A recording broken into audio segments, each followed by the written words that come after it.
दोस्तों, कई बार आपके मन में ये सवाल उठता होगा कि असल में लॉ ऑफ अट्रैक्शन है भी या नहीं, या फिर इसके बारे में भ्रम फैलाया जा रहा है। आपने स्कूल में मैथ जरूर पढ़ी होगी, सभी ने बेसिक नॉलेज तो जरूर ली होगी। आपने साइंस के बारे में भी जरूर पढ़ा होगा।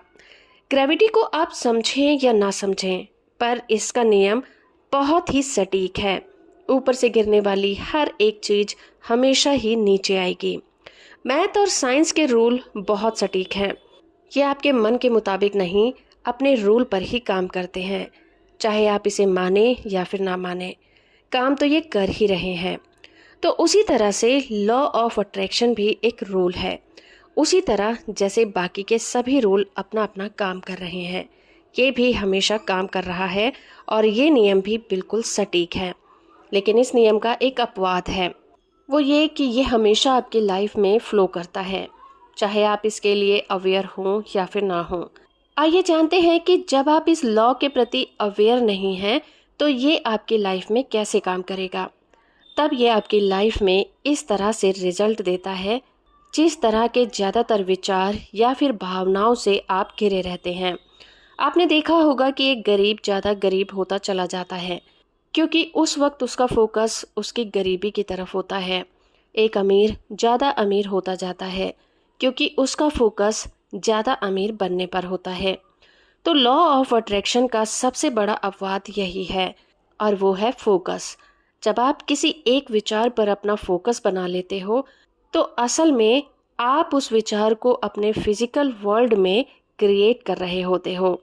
जिन लोगों ने लॉ ऑफ अट्रैक्शन को रोंडा बाइन की बुक द सीक्रेट पढ़ने के बाद जाना या फिर द सीक्रेट मूवी देखने के बाद जाना, उन्होंने देखा होगा कि इस मूवी में मौजूद हर एक इंसान ने यही संदेश दिया है कि हमेशा आशावादी बने रहो, क्योंकि आपकी सोच ही आपकी दुनिया बनाती है।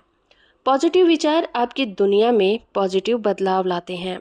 दोस्तों, अल्बर्ट आइंस्टाइन की फेमस इक्वेशन E=mc² भी हमें यही बताती है कि मैटर और एनर्जी इनसेपरेबल है, और हमारा यूनिवर्स और इसमें मौजूद हर एक चीज का बेस एनर्जी ही है। यानी कि यूनिवर्स में मौजूद हर एक चीज सूक्ष्म स्तर पर एनर्जी ही है। इसी तरह से क्वांटम फिजिक्स कहता है कि हर एक चीज एटम और पार्टिकल से मिलकर बने होते हैं।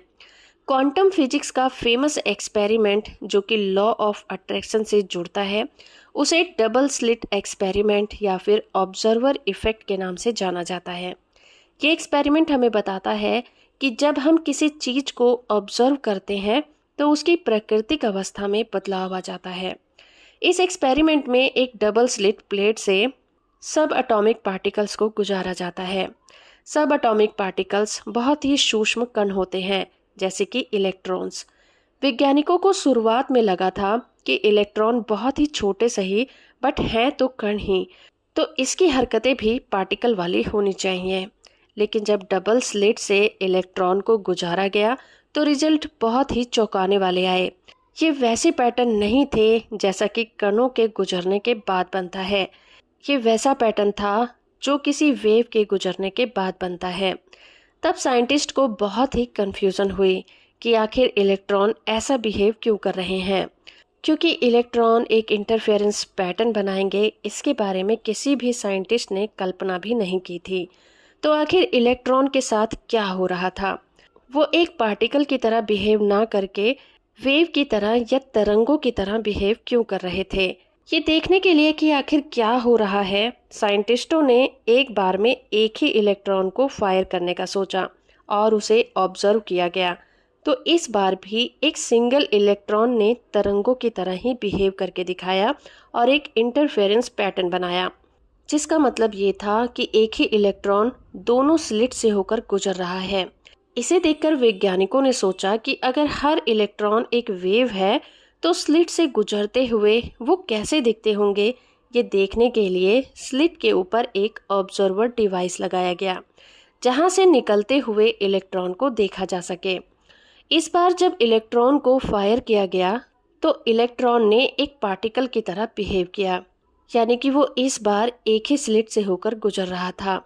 और इस एक्सपेरिमेंट को एक नहीं कई बार किया गया, ये देखने के लिए कि कहीं ऑब्जर्वर खराब तो नहीं है, मगर हर बार नतीजे वही सामने आए।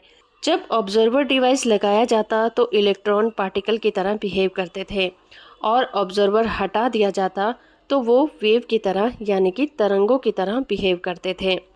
तो ये धारणा लॉ ऑफ अट्रैक्शन से भी जुड़ती है कि जब भी हम चीज़ों पर फोकस करते हैं तो उसकी प्राकृतिक अवस्था में बदलाव आ जाता है। लॉ ऑफ अट्रैक्शन पर विश्वास करने वाले लोग मानते हैं कि थॉट या रिजल्ट पर फोकस करने से पॉजिटिव और नेगेटिव एनर्जी आपके फोकस के अकॉर्डिंग अपना शेप ले लेती है। अगर आपके थॉट पॉजिटिव थे तो रिजल्ट भी पॉजिटिव ही आएंगे। अगर आपके अंदर डर है तो आप उसी डर को और ज़्यादा अपनी लाइफ में अट्रैक्ट करते रहेंगे। अब आपके मन में एक सवाल आ रहा होगा कि क्या आपकी लाइफ में वही होता है जैसे आपके विचार होते हैं?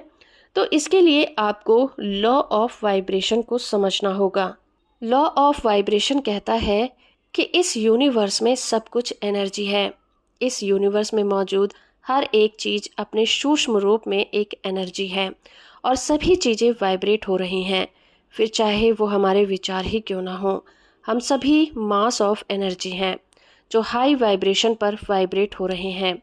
हम खुद और हमारे विचार भी फ्रीक्वेंसी पर ही काम करते हैं। तो ये साफ है कि आप अपनी लाइफ में वही चीज़ अट्रैक्ट कर रहे हैं जो फ्रीक्वेंसी अभी इस वक्त आपकी है। ये सच है कि आप अपनी लाइफ में सेम फ्रीक्वेंसी की चीज़ें ही अट्रैक्ट करते जाएंगे। ये बिल्कुल मैथमेटिक्स या फिर साइंस के रूल की तरह ही काम करता है, ना एक स्टेप ऊपर ना एक स्टेप नीचे। सेम फ्रीक्वेंसी की चीज़ें एक दूसरे को अपनी ओर आकर्षित करती रहती हैं। फ्रीक्वेंसी एक तरह से लेवल ऑफ वाइब्रेशन ही होती है। अगर आप नेगेटिव वाइब्रेशन पर हैं तो आपके साथ सब कुछ बुरा होता है, और अगर आप अपनी फ्रीक्वेंसी का लेवल चेंज करके पॉजिटिव वाइब्रेशन पर आएंगे तो पॉजिटिव चीज़ों को अपनी लाइफ में अट्रैक्ट करेंगे। दोस्तों, जब हम लॉ ऑफ अट्रैक्शन की प्रैक्टिस करते हैं तो हमसे कहा जाता है कि महसूस कीजिए कि आप उस चीज़ को हासिल कर चुके हैं। महसूस कीजिए कि आप खुश हैं। महसूस कीजिए कि आप लकी हैं।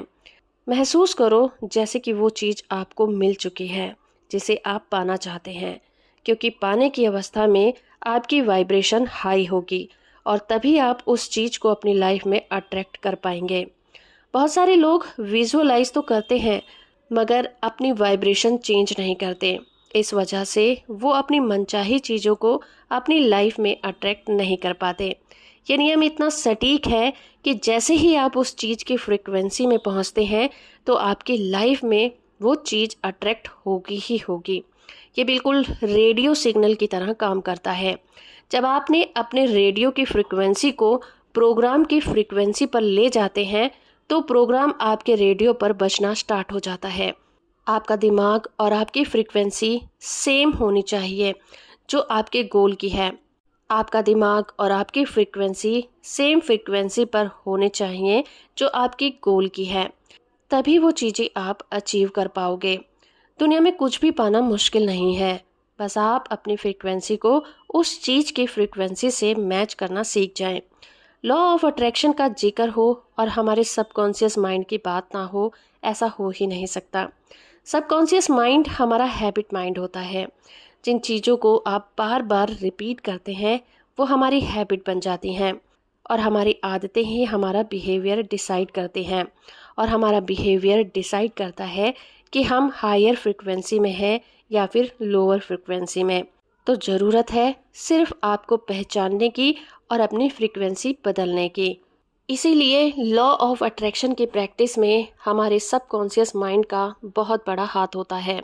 हमारे सबकॉन्शियस माइंड को हमें रीवायर करने की ज़रूरत पड़ती है ताकि हमारा गोल हमारी हैबिट बन जाए। हमारा सबकॉन्शियस माइंड कभी भी हमसे आर्ग्यू नहीं करता, वो कभी हमसे सही गलत नहीं पूछता। हम जो चीज़ें अपने सबकॉन्शियस माइंड तक पहुंचा देते हैं, सबकॉन्शियस माइंड उसे अलादीन के चिराग के जिन की तरह एक्सेप्ट कर लेता है। आपने द सीक्रेट मूवी में ज़रूर देखा होगा कि अलादीन के पास जिन से मांगने के लिए 3 विशेस थी। जिन उसकी 3 विशेस को पूरा कर सकता था, लेकिन आपके पास जो जिनी है वो आपका सबकॉन्शियस माइंड है। और सबकॉन्शियस माइंड से मांगने की कोई भी लिमिट नहीं है, यानी कि आप जितनी चाहे विशेष उससे मांग सकते हैं। बस ज़रूरत है आपको अपनी फ्रीक्वेंसी को पहचानने की। आपको ज़रूरत है ये जानने की कि आप किस फ्रीक्वेंसी पर इस समय वाइब्रेट हो रहे हैं। आपको बस इतना करना है कि अपने गोल को अपने सबकॉन्शियस माइंड तक रीवायर करना है, और फिर आपको आपके गोल तक पहुंचने से कोई नहीं रोक सकता। उम्मीद करती हूँ ये वीडियो आपको पसंद आया होगा। इसी तरह की वीडियो को देखने के लिए आप मेरे चैनल को सब्सक्राइब कर सकते हैं, दोस्तों के साथ शेयर करें और लाइक करना बिल्कुल ना भूलें।